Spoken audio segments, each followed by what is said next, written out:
ये है दिल्ली क्राइम मोर्चा news network. Owner है वो शख्स देखिए कैसे बाहर बैठा हुआ है। पिछले 3 से 4 महीने से लगातार ये अपने घर के बाहर बैठा हुआ है। भाभी ने जो है नाजायज तरीके से इस पूरे मकान को कब्जा किया। तेरे आने से एक दिन पहले मेरे भाभी ने मेरे भाई को उठवा दिया था। ये जाता था, ये खाना नहीं देती थी भाभी, ना ही मेल आ सकता था, तो मैंने इसका होटल पे खाना बंधवा रखा था। और ये भाई लगभग 2-2.5 महीने से यहीं पर बैठता है क्योंकि इसको पता है कि ये घर इसका है। धीरे धीरे मेरी भाभी ने ऐसे हालात पैदा कर दिए कि पानी पे लड़ना, अब कलेश होता है, भाई को जगह देनी है, तो मैंने विश्वास करके किराए पे मादीपुर पच्छमपुरी में किराए पे ले लिया। अपना मकान छोड़ के किराए पे चला गया। तो भाभी ने मुझे बोला ऐसा करो, आप किराए पे ले लो, नीचे का पोर्शन खाली हो जाएगा। फिर अपने घर जब भी आता भाभी मेरे से किसी ना किसी वजह लड़ाई स्टार्ट कर लेती थी। मुझे नहीं पता था पूरा मकान इन्होंने हथियाना है। और ये मकान में ताले देख लीजिए, 2-2 गेट हैं। इन दोनों ही गेट में ताले देख लीजिए किस प्रकार यहाँ पर ताले जो हैं आपको लगे हुए दिखाई दे जाएंगे। हमारे समाज में भाभी को माँ का दर्जा दिया गया, हमारे भी समाज में है ना? दिया गया है। माँ बोलते हैं ना हम लोग। ऐसा था जब मैं अपने भाई को देखने आया था, जब इसमें 2 ताले लगे हुए थे। जब कहते हैं पता लग ही जाता है। फिर मैं नेक्स्ट डे जब इस घर पे आया तो देखता हूँ मेरे घर पे पोस्टर लग गया है। एक वकील आता है वो बोलता है मकान मेरा हो। हाँ, वो तो लात भी मारता है, इसके बिस्तर फेंकता है, लात मारता है, बिस्तर फेंकता है। हमको भी बुरा लगता है इस बात के लिए कि जो पीड़ित परिवार है उसको इंसाफ मिल सके। और किस प्रकार हमारे समाज के अंदर ऐसे ऐसे लोग आजकल उत्पन्न हो गए हैं जो अपने ही परिवार वालों को रोड पर, सड़कों पर लाने का काम कर रहे हैं। नमस्कार, जय हिंद। आप देख रहे हैं दिल्ली क्राइम मोर्चा। दर्शकों, हमारे चैनल के माध्यम से आप लगातार दिल्ली के तमाम हिस्सों में देख रहे होंगे कि किस प्रकार प्रॉपर्टी हड़पने का काम खुलेआम जोरों शोरों से चल रहा है। आज जो मैं आपको खबर दिखाने वाला हूं वो रिश्तों को तार तार करने वाला है। वो दिखाता है कि किस प्रकार जिसको समाज के अंदर माँ के समान दर्जा प्राप्त है, यानी कि भाभी, उस भाभी ने कुछ ऐसा काम किया है अपने देवरों के साथ जो आज सड़क पर रहने को मजबूर है। आप देख रहे होंगे ये 4 मंजिला आपको मकान दिख रहा होगा। मैं आपको बता दूं, ये किराड़ी विधानसभा के अंतर्गत आने वाले प्रेमनगर फेस 1 का ये इलाका है। गली नंबर 4 है और इस गली में एक वाकया हुआ है जिसमें एक वकील कुछ समय पहले यहाँ पर उसने पोस्टर लगा रखा था। आप स्क्रीन पर देख रहे होंगे वो पोस्टर, जिसमें उसने पोस्टर लगा के खुलेआम ये ऐलान कर दिया था कि ये मकान उसका है। वास्तविक रूप में ये मकान किसका है ये हम ओनर से बात करेंगे। और आरोप इस तरह के लग रहे हैं कि भाभी ने जो है नाजायज तरीके से इस पूरे मकान को कब्जा किया। आप देखिए अच्छा खासा मकान बना हुआ है, लाखों रुपए इसकी कीमत होगी। 15 से 20 फुटे की गली है, 2-2 मीटर लाइट के लगे हुए हैं और जो 5 मीटर लगे हुए हैं। और जो वास्तविक रूप में ओनर है वो शख्स देखिए कैसे बाहर बैठा हुआ है। पिछले 3 से 4 महीने से लगातार ये अपने घर के बाहर बैठा हुआ है। यहीं पर इसका खाना रखा हुआ है, इसी जगह पर ये भाई खाना खाता है क्योंकि यही इसका घर है, यहाँ से कहीं और जा नहीं सकता ये। आप देखिए किस तरह की स्थिति है। कुछ हद तक आसपास के लोग इसकी मदद करते हैं, इनको खाना देते हैं और इनका सिर्फ एक ही सपना है कि कैसे ये अपने घर में प्रवेश कर जाएं। अब मामला ये हुआ है कि भाभी ने मकान किसी और को बेच के यहाँ से फरार हो चुकी है और जिसने खरीदा उसके पास ना तो डॉक्यूमेंट्स हैं, ना ही किसी तरह का मकानी दस्तावेज है। अब मैं जो मकान के ओनर हैं उनसे जरा बात करता हूँ, उनसे जानता हूँ कि आखिरकार वास्तविक मामला क्या है। क्या नाम है जी आपका? मेरा नाम सूरज है। सूरज जी, क्या करते हैं आप? मैं जी प्राइवेट जॉब करता हूँ। प्राइवेट जॉब करते हाँ हैं। जी। ये मकान किसका है? 4 मंजिल का ये मकान मेरी मम्मी ने खरीदा था आज से 34-35 साल क्या पहले। नाम था आपकी मम्मी का? मेरी मम्मी का नाम कांता देवी। कांता देवी। वो भी हैं या? मेरी मम्मी एक्सपायर हो गई। सबसे पहले हर माँ का सपना होता है कि एक घर लिया जाए। पहले हम झुग्गियों में रहते थे, पीरागढ़ी झुग्गियों में। फिर मेरी नानी जिंदा थी तो मेरी नानी की मदद से मेरी मम्मी ने काम करा, मेरे पापा ने मिलकर ये आज से 35 साल पहले मकान लिया गया था 500 रुपये गज के हिसाब से। उस टाइम इतनी वैल्यू थी, हम ज़्यादा अमीर भी नहीं थे, बस हम इस मकान में झुग्गी लगा के रह रहे थे। बस ये था कि किराया नहीं देना पड़ता था, अपनी जगह थी। अपनी जगह पे आने के बाद हर माँ का सपना होता है कि 3 बच्चे हैं तो शादी करी जाए। तो मेरे बड़े वाले भाई क्या मेरी मम्मी ने शादी करी। क्या नाम था उनका? उनका रुपेश, लेट रुपेश। मेरे भाई को पच्छमपुरी में पंजाब क्लब रोड पे एक लड़की मिली थी, योगिता। ये भी राजस्थान के, हम भी राजस्थान की ये थी। तो इसने मेरे भाई को पता नहीं कैसे बहलाया फुसलाया, भाई मेरा शादी से राजी हो गया। फिर हम योगिता जो आपकी भाभी है, हाँ जी, तो इनका लव मैरिज हुआ? लव मैरिज था। फिर मेरे भाई ने जब अपने हमसे मेरी मम्मी से कंट्रोल नहीं हुआ, मेरा बड़ा वाला भाई और पापा से कंट्रोल नहीं हुआ, तो हमने सोचा कि चलो जहाँ लड़की पसंद है शादी कर देते हैं। हमने शादी करी बड़ी धूमधाम से, पूरा पड़ोस हमारा गया था शादी में। तो आज से 22-23 साल पहले भाभी की शादी करी हमने। शादी करके हम भाभी को ये सोच के लाए चलो भाई का घर बस गया। फिर भाई के एक लड़का हुआ, अचानक वो पता नहीं किस किस परिस्थिति में वो एक्सपायर कर गया। भाभी को मना करा गया था कि पहला बच्चा है, अपनी माँ के घर ना जाए, लेकिन इसको ये था कि लव मैरिज का जुनून था और आना जाना इसके हाथ में था। तो ना तो मम्मी की सुनती थी, ना मेरी ना पापा की।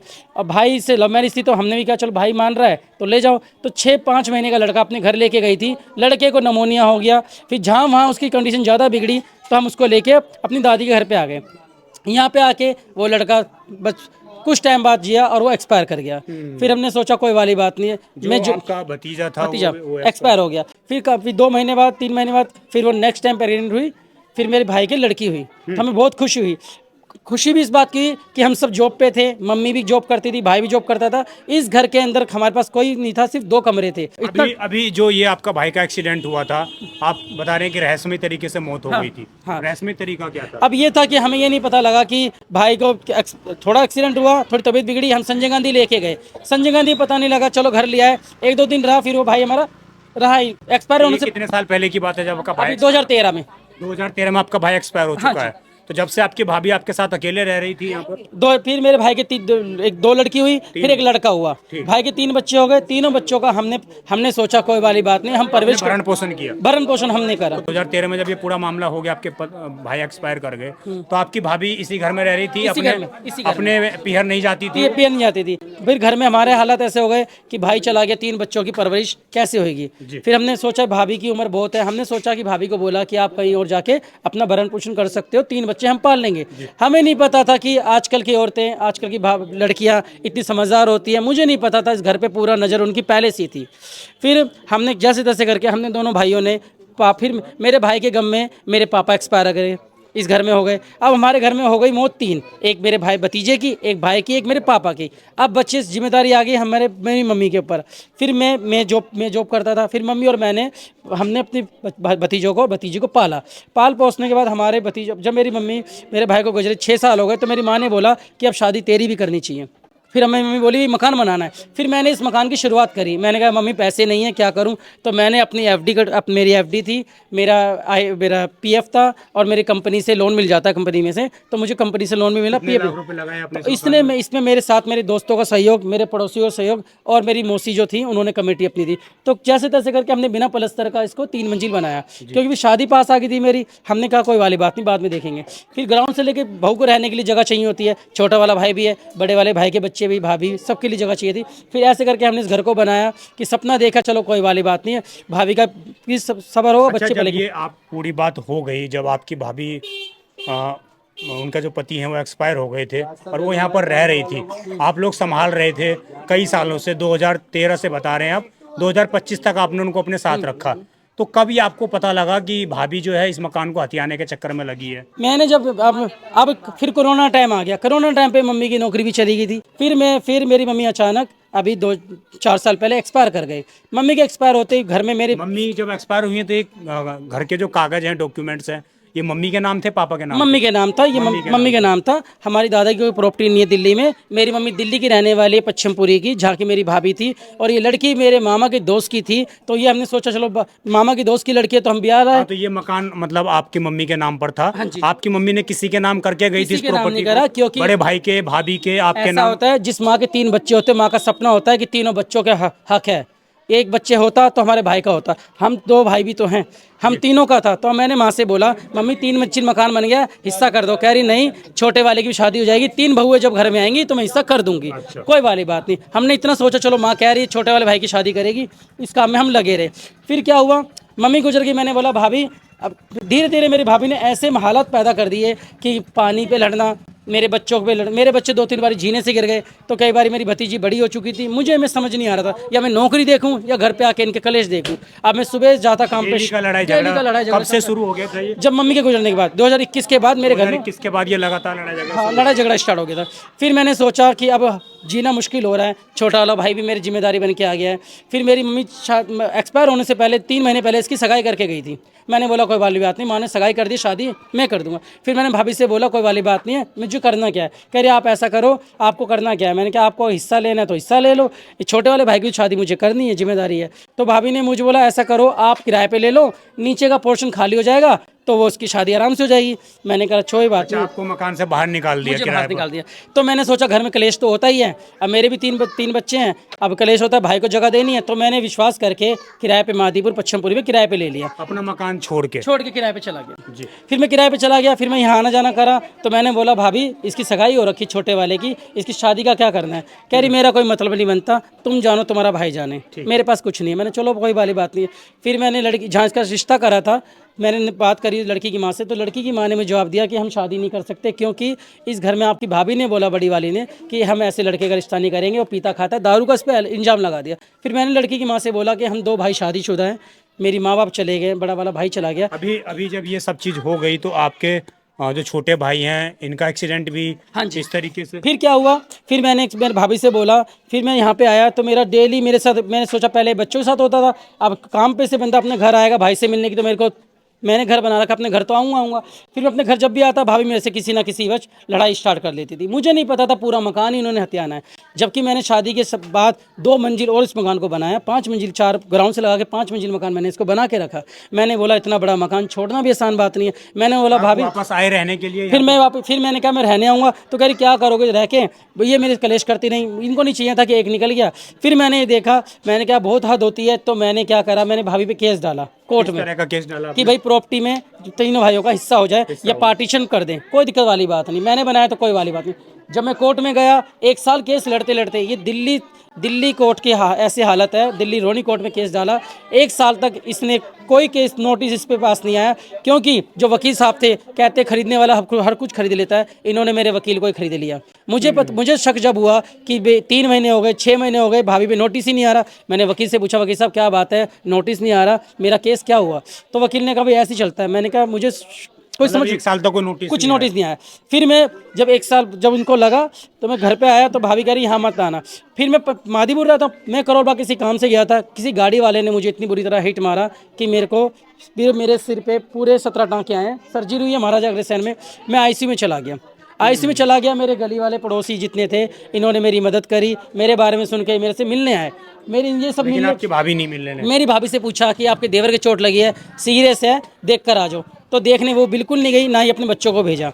आप लगाओ कि मैंने मेरे भाई के जाने के बाद कितने बच्चे बड़े कर दिए, ना मेरे बच्चे आए, ना भतीजी आई, कोई मेरे से मिलने नहीं आया। ऊपर वाले का मेरे पे रहम था, और मेरे बच्चों की दुआ थी, और मेरे भाई की दुआ थी। ये जो मकान बेच के फरार हो गई है, ये ताले लगा दिए हैं मकान में, ताले किसने लगाए हैं? फिर मैं आईसीयू में, मेरे को डॉक्टर ने बोला 6 महीने में ठीक होगा। 6 महीने बाद मैं अपने घर पे आता हूँ, तो देखता हूँ ताले लगे हुए हैं। गली वालों ने बोला कि तेरा भाई नहीं है यहाँ पे। मैंने कहा भाई मेरा भाई क्यों नहीं है? कह रहे तेरे आने से 1 दिन पहले मेरे भाभी ने मेरे भाई को उठवा दिया था, ये जाता था, ये खाना नहीं देती थी भाभी, ना ही मैं ही ला सकता था, तो मैंने इसका होटल पे खाना बंधवा रखा था। ये लड़का खाना लेने होटल पे गया, तो होटल पे नशा मुक्ति केंद्र की गाड़ी लगती है, इसको खाना इसके हाथ में, इसको उठा के 4 बाउंसरों ने इसको गाड़ी में डाल लिया, जबरदस्ती डाल लिया इसको गाड़ी में डाल के वो अपने नशा मुक्ति केंद्र में ले गए।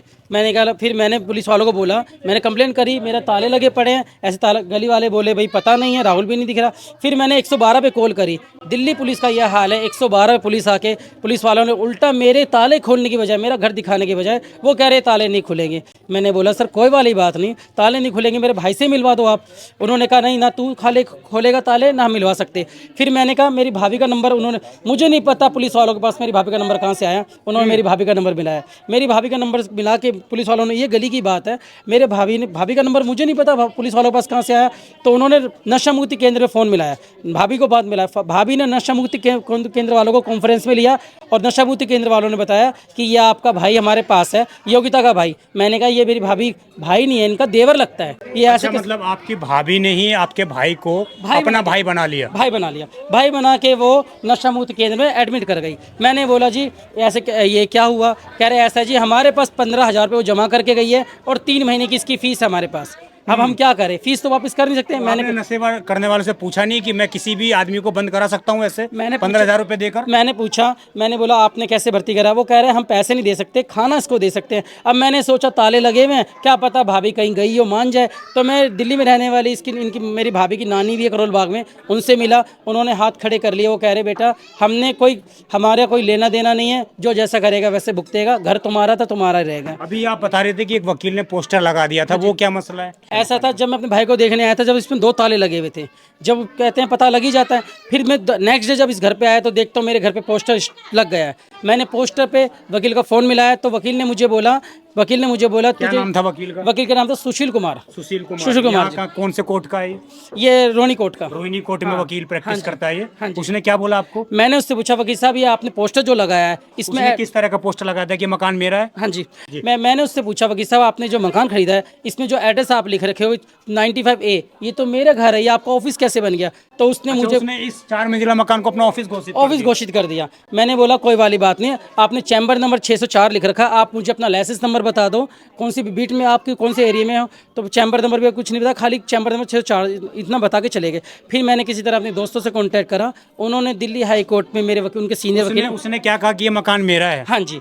फिर वो कह रहे ये ताले ऐसे नहीं खुलेंगे। मैंने कोई वाली बात नहीं। तो अभी कितने महीने से आप घर से बाहर हैं? अभी 6 महीने तो मुझे हो गए एक्सीडेंट में, और मेरे भाई को 2 महीने हो गए। 2 महीने आपके भाई को हो गए। हाँ जी। तो मतलब मान लूं मैं कि 8 महीने से आप लोग घर से बाहर घूम रहे हैं? हाँ जी, अपने घर से ही? अपने घर से। तो ये कलयुगी भागी जो आई है यहाँ पर, तो इस तरीके से आप लोग फिर क्या मांग करते हैं, क्या डिमांड है? मैं ये मांग करता हूँ ये मकान मेरा था, मेरा है रहेगा।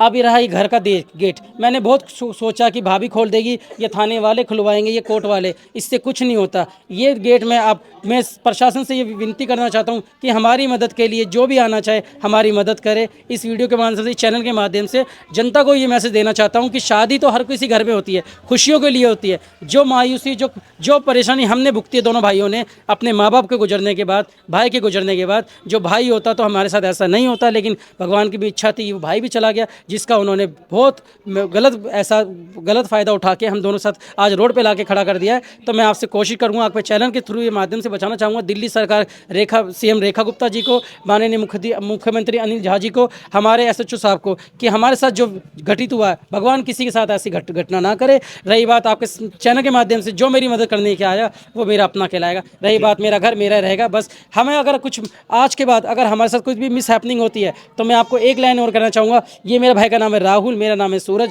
उसके अंदर मेरी भाभी योगिता और सुशील कुमार जी का दोनों का हाथ होगा। बाकी कार्रवाई आप खुद ही करवा सकते हैं, आपके चैनल से हमारे को न्याय इंसाफ मिल जाएगा। जी देखिए, अभी जो भाई हैं इनके, मैं ज़रा आप देखिए स्थिति, देखिए आप तस्वीर, यही घर है और ये भाई लगभग 2-2.5 महीने से यहीं पर बैठता है, क्योंकि इसको पता है कि ये घर इसका है और इसी जगह पर ये खाना खाता है। पड़ोसी इसको खाना दे के जाते हैं, इसी जगह पर ब्रेड, दूध, आपको सब चीज़ दिख जाएंगी।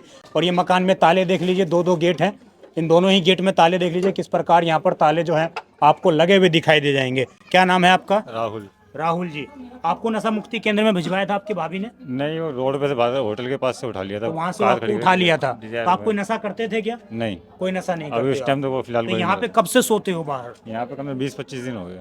20-25 दिन? उससे पहले भी सोते हो? नहीं नहीं, अच्छा, तो अंदर यहाँ ही सोता, घर में अंदर सोता था कमरे में। इधर से 2 कमरे छोड़ के तीसरा कमरा मेरा है। अच्छा, तो अंदर से बाहर किसने निकाला फिर आपको? किसी ने निकाला, वहाँ से मैं हॉस्पिटल से आया हूँ तो यहाँ सोने लगा, ताला लगा हुआ था, किसी ने चाबी नहीं दी इसकी। आप आए तो ताला लगा हुआ ताला था। लगा। तो उससे पहले आप घर में रहे? बेच दिया, मैंने बेचा किसी ने। आपको क्या बोला, घर बेच दिया? हाँ, यहाँ के बंदे, यहाँ पे रहने वाले कह रहे हैं बेच दिया ये। अच्छा, हाँ, और मैंने कहा बेचा ही नहीं किसी ने, मेरे होते हुए बिना बिकेगा ही नहीं। कागजों अभी में आप मेरा यहीं पर मीटर रात में मेरा गुजारते नाम है, LIC में मेरा नाम है, सारा कागजों में मेरा नाम है, मेरे बिना तो बिकेगा ही नहीं, किसने बेच दिया। और मैं भाभी के साथ गया था इधर SDM दफ्तर, तो उधर 7 वाली गली के अंदर वो किराए पे देने के लिए वहाँ पे लाइन से दे रखे थे। वहाँ पे सुनाई में सूंघ में तो ये बोल रहा था कोई किराए पे देना है बच्चों के लिए, 3 बच्चे हैं, उनके बच्चे पल जाएंगे। ये उन्होंने एक पेपर पे साइन करवाया था, उसको पता नहीं क्या लिखा क्या आपकी नहीं। भाभी ने किसी पेपर पे साइन करवाया था? हाँ, और उसी को अफवाह बना था कि बेच दिया। उसी को ऐसे पता कैसे लगा बिक कि जाएगा? बेच हाँ। दिया। अच्छा, ये बताइए, जो आप रह रहे हो यहाँ पर, तो आपको कोई डराने धमकाने के लिए यहाँ पर आता है कि यहाँ पर क्यों सो रहे हो? एक बार आया था, वो दोबारा आया, फिर उसने कुछ नहीं बोला। क्या आया था, उसने क्या बोला आपको? कह रहा ये घर मेरा है, मैंने खरीद लिया यहाँ से। किसने बोला, ये वकील ने? नहीं, कोई बंदा आया था एक, कोई बंदा आया था? हाँ, वो कह उसने रहा बोला कि यहाँ से खाली कर दे मेरा हाँ, घर। मेरा घर। जी, ये स्थिति है। मैं जरा पड़ोसी से भी बात कर लेता हूँ। आंटी जी आप यहीं रहती हैं इसी गली में? कब से रह रही हैं आप? मैं तो इनसे 1 साल बाद में आई हूँ। 1 साल बाद आप आई, मतलब आपको भी 40 साल हो गए हैं। हाँ, इनसे 1 साल बाद आई तो थी। ये आप ये जो भाभी करके गई है, ये सच है पूरी जो बात बता रहे हैं? ये सच है, और ये बनाया हुआ इसी सूरज का मकान है। और इस लड़कियों को तो जरूर न्याय मिलनी चाहिए। सर बताओ आप, पहले ये लैट्रिन बाथरूम करने कहाँ, पड़ोसी तो रोटी दे देते हैं, गली में ये लैट्रिन करे, बाथरूम करे, ये कोई नाली पर देखो लेट रहे, ये पड़ोसी ने भी हमारे समाज में भाभी को माँ का दर्जा दिया गया, हमारे भी समाज में है ना? दिया गया है। माँ बोलते हैं ना हम लोग कि हम बोले थे, पहले भी बोले थे उससे कि कुछ भी करना बेटा, लेकिन राहुल के साथ गद्दारी मत करना। ये तो बिन माँ का बेटा है, इसके तो न कोई बीवी है न बच्चे हैं, या कहाँ चला जाएगा, ये इसे भीख मांगे वो खाए, रोड पर तुमने छोड़ दिया। कम से कम एक कमरा तो इसको दे देती, ये कोई गलत बात नहीं। वो कोई एक कमरा क्यों देगी? तीनों भाई का मकान है, तो तीनों भाई का मकान के नाम इनके मीटर लगे हुए हैं, तीनों के नाम लगे हैं मीटर, राशन कार्ड है। बताइए, ठंड का टाइम आ रहा है, अगला बंदा कहाँ सोएगा? हम लोग कंबल बिस्तर दे दे, उसकी ठंड नहीं रुकेगी। अगले बंदे को कुछ हो गया तो कौन पड़ोसी जिम्मेदार थोड़ी ना होगा। बेटा अच्छा मुझे एक चीज बताइए आंटी, आप भी देखती होंगी, आपके घर में भी बहू होगी, ये तस्वीर देखकर कैसा लगता है? इस तरह के लोग हमारे समाज में हो गए हैं। नहीं सर, ये तो बहुत अन्याय हो रहा है इसके साथ, राहुल के साथ। और इसकी भाभी ने जो किया वो गलत किया है। घर मकान तो इनकी मम्मी ने और सूरज ने ही बनाया है। ये आप लोग गवाह हैं? हाँ गवाह हैं हम जी। एक वकील आता है, वो बोलता है मकान मेरा हो गया। हाँ, वो तो लात भी मारता है, इसके बिस्तर फेंकता है, लात मारता है, बिस्तर फेंकता है। हमको भी बुरा लगता है इस बात के लिए।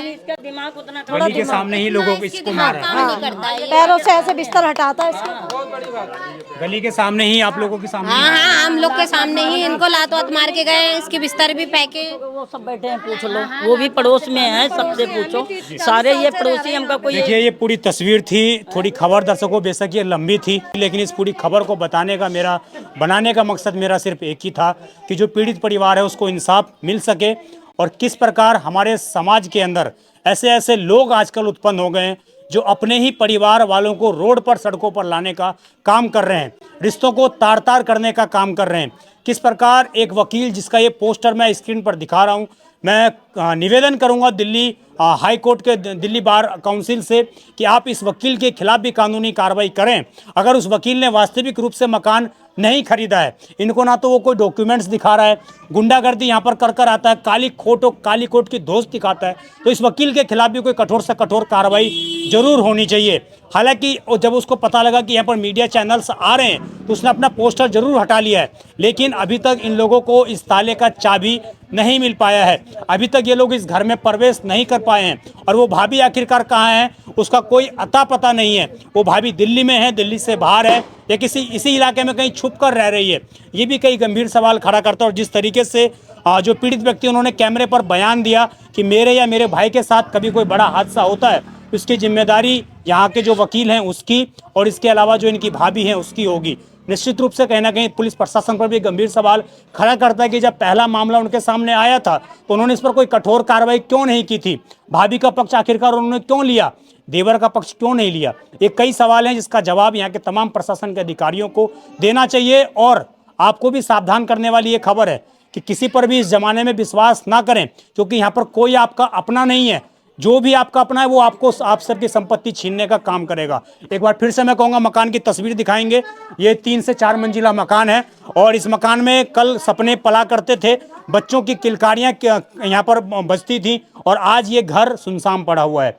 क्यों? क्योंकि एक भाभी ने जो है अपने देवरों से मकान छीन लिया है। मैं इस खबर के माध्यम से अनुरोध करना चाहूँगा जिनके ऊपर ये आरोप लगा रहे हैं, भाभी पर, इसके अलावा वकील पर, अगर वो भी अपना प्लेटफॉर्म, अपनी बात रखना चाहते हैं तो हमारा चैनल उनका लिए खुला है।